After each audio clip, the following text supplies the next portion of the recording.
Welcome to the Betting Above the Rim podcast. Today's date, January 20th, episode 115 of the Betting Above the Rim podcast. And let's get started with the tip-off topics. And here we go, folks. I don't know, I'm kind of getting back in, and I've decided to screw the beam back on. Screw the ball back in. Why? Like the beam is back. Like the Sacramento Kings are on an absolute roll. I don't like what they did to Mike Brown, but if you're going to go and win 9 out of your last 10 games, you have to think that this team has officially turned the corner. Right now sitting at the 9 seed in the Western Conference, and in that 9 out of 10 game winning streak, folks, they've beaten some good teams. They beat Dallas by 10. They beat Memphis by 5. They went on the road and beat Golden State by 30, right? They beat the Heat in double overtime. They won at Boston by nearly 20 points, right? They beat Houston by 5.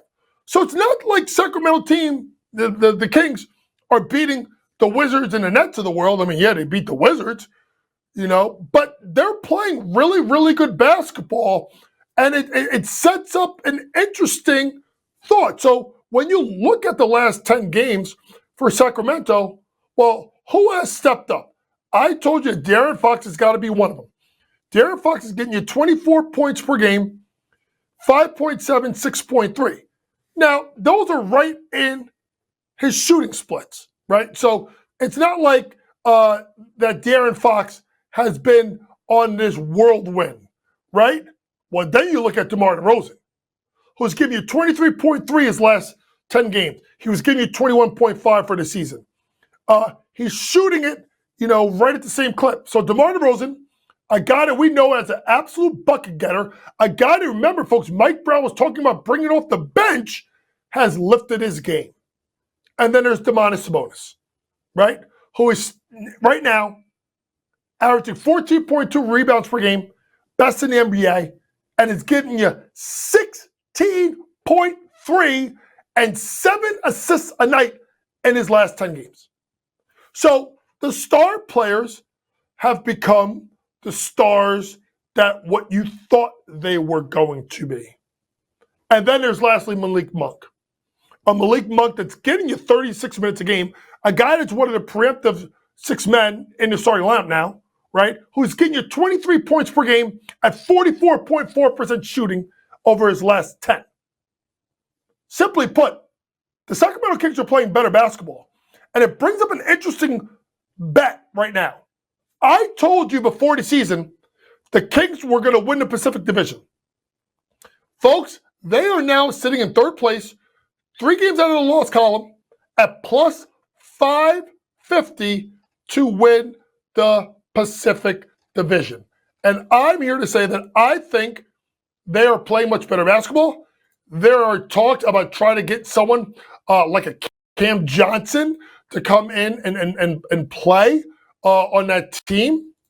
You have to look at the Sacramento Kings have the second hardest schedule the rest of the way in the division, 8th toughest in the NBA, but they're playing good basketball. Folks, I'm back. Light the beam, plus 550 to win the Pacific Division. Let's stay out west with Ja Morant, which a team in the Memphis Grizzlies that I always say, when they're healthy, they're really good. Well, right now, Ja is out. Ja's missed his 18th game. Why is that significant, folks? Once you miss 18 games in a season, you're not eligible for end-of-season awards. What also can mean is it can affect extensions, supermax, how much money you can get. So a Memphis Grizzlies team that right now is at 27-15, third place in the Western Conference, and now looking at their standings in the division in the Southwest, is a game behind Houston. Well, Houston should be the play to win this division. You need your best players to be healthy, and I think this is going to be something you're going to have to deal with. Also remember that the Memphis Grizzlies had the third hardest schedule the rest of the way of the NBA, with the strength of schedule winning percentage of opponents of 524, according to Tankathon. They have to be healthy. They need Ja. They don't have Ja. They can't make a deep run. Time to start thinking about Houston, a team that I told everyone they were going to go over their win total, well, they're going to smash that thing. Maybe you need to start looking at Houston as a team to beat in the Southwest Division. Let's head to college basketball, and we have Major Madness Saturday. Upset specials, five upsets, I would say, that took place in college basketball. Iowa State goes on the road, loses at Morgantown, 64-57. Santa Clara, 103-99, go on the road, beat Gonzaga. Xavier with a 59-57 win at Marquette. Creighton going on the road and beating UConn 68-63. And then lastly, Vanderbilt 76-75 over Tennessee. So if there was a game that's going to be the least shocking, it's Creighton. Folks, Creighton is the top 15 team going into the season. Creighton's got Ryan Kalkbrenner, the best defensive center in college basketball. Creighton's got Ashworth as a starting guard that's dynamite. Now they're missing Pop Isaacs, a transfer from Texas Tech, but they got more than enough scores, and they have Greg McDermott, one of the best coaches in the country. Them winning at UConn should not shock you. What should shock you is Gonzaga losing back-to-back games in the league. That should shock you. Xavier, even though they got Sean Miller to coach his ass off, going and beating Marquette, that should shock you. West Virginia, DeVries is a hell of a coach. They played that game slow. And then Vanderbilt winning at home. Those should all be shockers. Simply put, folks, this is going to happen. It's going to happen a lot in college basketball because of the parity that we have and the transfer portal and moving kids in and out. I will say this, especially with that UConn loss and that Marquette loss. I've been telling y'all, I said it last week, they're in the top 25. St. John's is going to win the Big East tournament. They are just playing at such a level now that I think is absolutely fantastic. Let's end the tip-off topics talking about Paige Beckers. Paige Beckers that broke a milestone being getting 2,000 points in 102 career games. Fastest than any UConn player. So where does that put Paige? I'm going to tell you this right now. This does not even put Paige on the Mount Rushmore of players. You know who's on the Mount Rushmore? It's Sue Bird and what she's done. It's Diana Taurasi. In national championships, those two won together and arguably the best college backcourt of all time. It's Maya Moore, who didn't retire from the WNBA. You would say is a top 10 player in WNBA history. And it's Brianna Stewart, who's got 4 MVP, most outstanding players to play MOPs, and 4 Final Fours. As great as Paige Beckers is, and she may lead the team to a national championship, she's not on the Mount Rushmore of UConn greatest players, and she will not be unless she wins a national championship, and she still won't pass those 4. Coming up after the commercial break, we'll get into our awards tour. We'll look at the Pacific Division. Hint, hint, I'm going back to the Kings once again. We'll look at another division in the NBA. We'll look at the futures market in regards to both the Heat going under and another team going over. We'll be back with our award tour after this commercial break.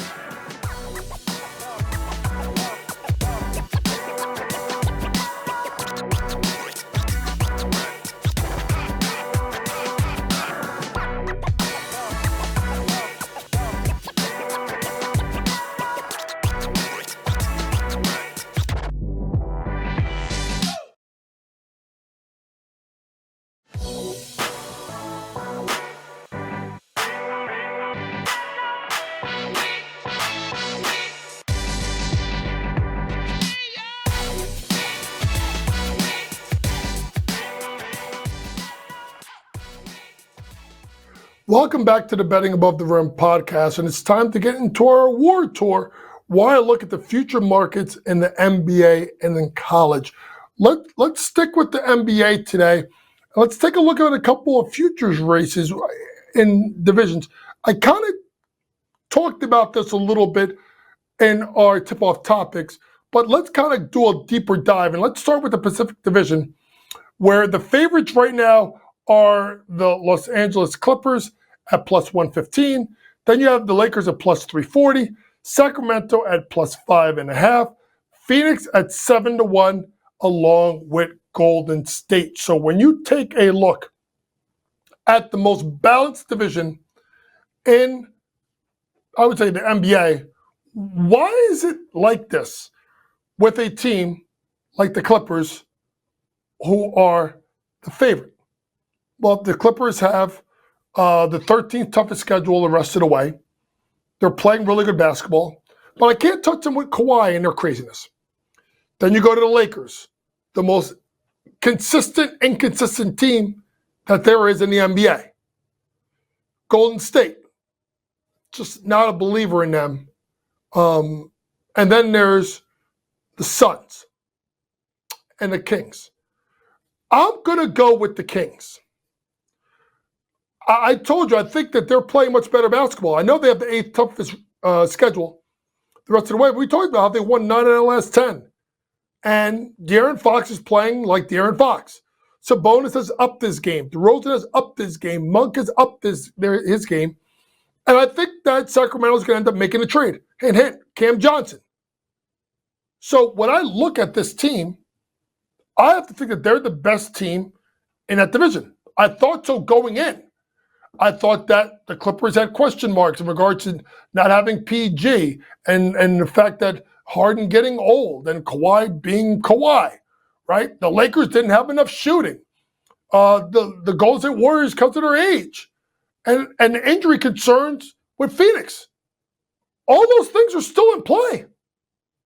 And so is the fact that I think Sacramento could be the best team in that division. Right now, with 3 games out of the loss column at plus 550, even though they have the toughest schedule, second toughest schedule in the division behind Phoenix, I'm going to go ahead and I'm going to take them at plus 550 to win the Pacific. Next, I was going to go to the Southwest Division, but I want to come back because I want to stay in the Pacific Division, and I want to bring up the Suns. Because the Suns right now are sitting at, Matty George, who does, I can't thank Matty enough for what he does for me in this podcast, brought up an interesting fact. On January 1st, when we talked about the Phoenix Suns, it was minus 138 for them to make the playoffs, plus 122 not to. Now, as of today, it's flipped. It's plus 112 to make it, minus 138 to miss it. I'm here to tell you, I'm jumping in at plus 112. I like the addition of Nick Richards. I think he gives them what they need. I think Nurkic is going to be gone. I like what Iguodala and Dunn have brought to the plate for this team. I really believe in my heart that they're going to make the playoffs. I know they're getting rolled right now by Cleveland, but I believe in this team making the playoffs. I think with KD, D-Book, and Beal, and if it's not Beal, it's probably Jimmy Butler, they got enough to get them to the finish line. And just make the final 8. That's all I need. It doesn't matter if they finish 9-10. I just need them to win. If they're 9-10, win 2 games in a play-in. I know they got the toughest schedule. But if they don't win this year, after swapping out coaches again, right, going from Monty Williams to Frank Vogel to Mike Budenholzer, they have to make this work. And it'll be an epic failure if they don't make the playoffs. That's why I'm in. Give me the Suns at plus 110 to make the playoffs. Let's go back to the Southwest Division, where Houston now, after the injuries to Ja Morant and what's going on, is now the favorite at minus 130 to win the Southwest. Grizzlies are plus 125. Mavericks 14-1. San Antonio New Orleans, how you doing? Not doing good because you're not going to win. It's Houston. It's Houston. It's Houston. It's Houston. Why, you ask, folks? It's simply put, Ime Udoka has done as good of a job with his team as any team in the NBA. They're 28-14. They play damn good basketball, and they got not one, not two, not three, not four, not five, not six, not seven. I think it's seven. I lost count. I think it's 7 guys that are averaging double figures in scoring. That's Green, Şengün, Van Vliet, Dylan Brooks, Thompson, Jabari, Tari Eason, Cam Whitmore. I'm sorry, I can't count. That's 8. So they can lock you up, and then you can put 8 guys to get you 10 points or more a game. Shout out to my man, Ime Udoka. He may not treat women right, but he knows how to coach a goddamn basketball team. That team's going to win the division, the Houston Rockets. And while I love Heat culture, and I love Pat Riley, except for when he left the Knicks in 95 to go to Miami, I am jumping off the Heat culture. I am saying plus 205 for, ready, folks, for the Miami Heat to miss the playoffs. They're sitting right now in 8th place. I think Philadelphia will find its way into the top 10 and maybe win a playing game or two because they got to make it. And I am now being a big believer in Detroit. I think the Jimmy Butler thing is a mess, and Riles is playing with fire, and they're all going to get burned by their own Heat. Miami Heat plus 205 to not make the playoffs. Coming up, we have the scouting report. We'll talk about a big game in the SEC between Vanderbilt and Alabama. We'll take a look at Utah versus Houston, and then we'll take a look at Xavier and St. John's. And lastly, we'll look at TCU women. They're back in action, number 9 in the country. We'll be back with our scouting report after this commercial break.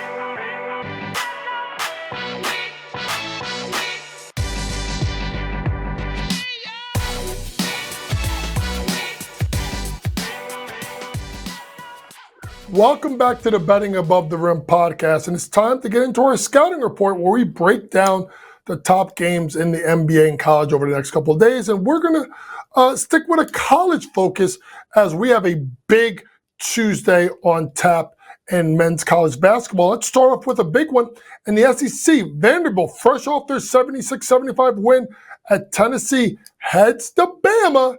They head on Nate Oates' crew at 15-3. And the Alabama Crimson Tide. And a team in Alabama that is playing relatively well. I know they lost that game versus Ole Miss. I just thought that line was way too heavy. But coming off a 102-97 win versus Kentucky. The key thing when you look at Alabama here, folks, is their ability to score. This is going to be a mismatching style, right? Alabama scores about 90 points per game. Vanderbilt gives up about 67.8. And if you look at some of the games that they've played as of late, the most points that have been given up in the last 5 games by Vanderbilt has been 80. You look at Alabama last 5 games, 107, 88, 94, 64, that loss to Ole Miss, and 102.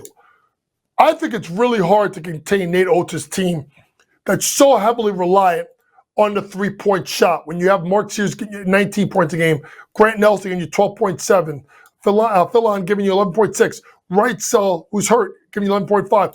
Aiden Holloway transfer from Auburn, getting you 10.8.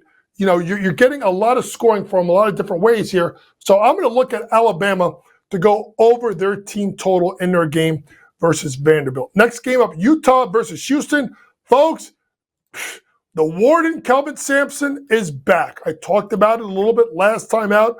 I know they gave it up more than the 65 points, but I just look at that matchup. between Utah and Houston on Wednesday night. And I just look at the fact of Houston's going to struggle.